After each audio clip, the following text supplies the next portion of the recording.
This war lasted less time than a single school break. Just 38 minutes. And what happened in those minutes is one of the most shocking moments in world history. But before you judge how small this event was, you need to understand what led to it. Because this wasn't just a random fight. It was a clash between an empire that controlled the seas and a small kingdom that refused to back down. The year was 1896. In a place called Zanzibar, a sudden power struggle was about to explode into history. The ruler had just died, and someone new stepped in without approval. And that decision changed everything. When the British Empire heard what happened, they were not happy. They had influence over Zanzibar, and they wanted control over who sat on the throne. They quickly sent a message: step down or face consequences. But the new ruler refused. Instead of backing down, he gathered supporters inside the palace. He believed he could stand his ground, even against one of the most powerful empires in the world. But outside the palace, something massive was forming. Warships arrived in the harbor. Soldiers were ready, and the tension was about to reach its breaking point. On the morning of August 27th, everything changed. The tension that had been building for days finally reached its breaking point. Outside the palace, British forces had already taken position in the harbor, controlling the entire coastline with powerful warships. A final message was sent to the palace: leave immediately, or the palace will be taken by force. There was no negotiation left. No further discussion. Just a final warning before action. But inside the palace, no response came. Instead, confusion and fear began to spread. The situation was far more serious than many had expected. They had far fewer weapons, far less preparation, and almost no real defense against the powerful fleet waiting outside. Still, despite the pressure, they chose not to surrender.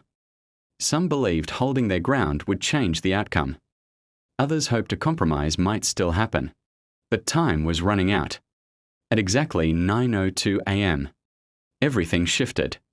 An order was given from the British side, and the silence over the harbor was immediately broken.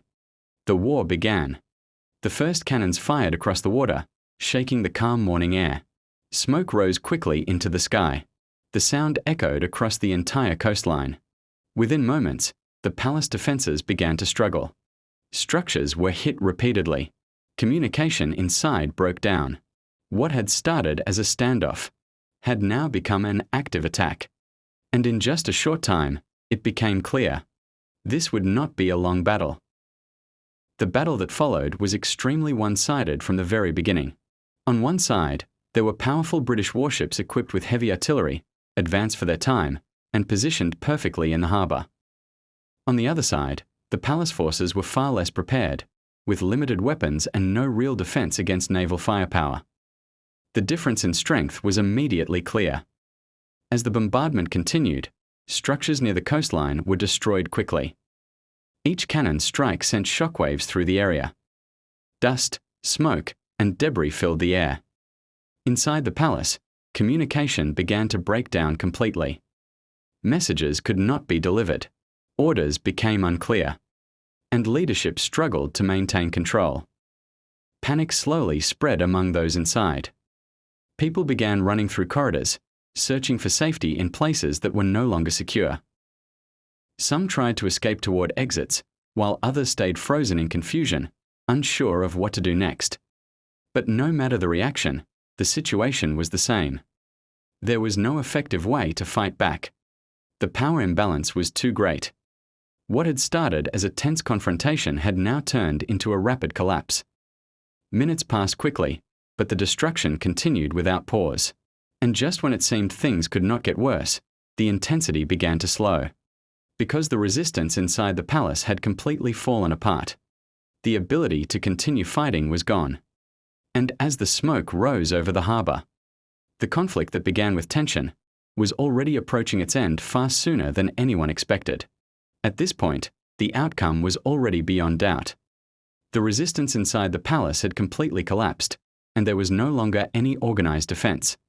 Smoke covered the harbor, and the sound of cannon fire began to fade. What remained was silence, heavy and unsettling. At exactly 9:40 a.m., the conflict officially came to an end.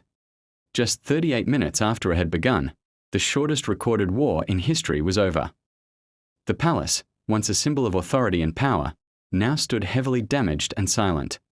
Walls had fallen. Structures were broken. And the energy that once filled the space was gone. The ruler who had refused to step down had already fled, leaving behind a situation that changed in less than an hour. Control of the region shifted immediately, as British forces secured their objective with overwhelming speed. But what made this moment truly unforgettable was not just the result. It was how fast everything happened. No long battles. No drawn-out resistance. Just a rapid chain of events that completely reshaped the situation in less time than a short break. Today, this event is remembered not for its size, but for its speed. It stands as a reminder that history does not always take years to unfold. Sometimes, it happens in minutes. And in this case, just 38 minutes were enough to change everything that followed.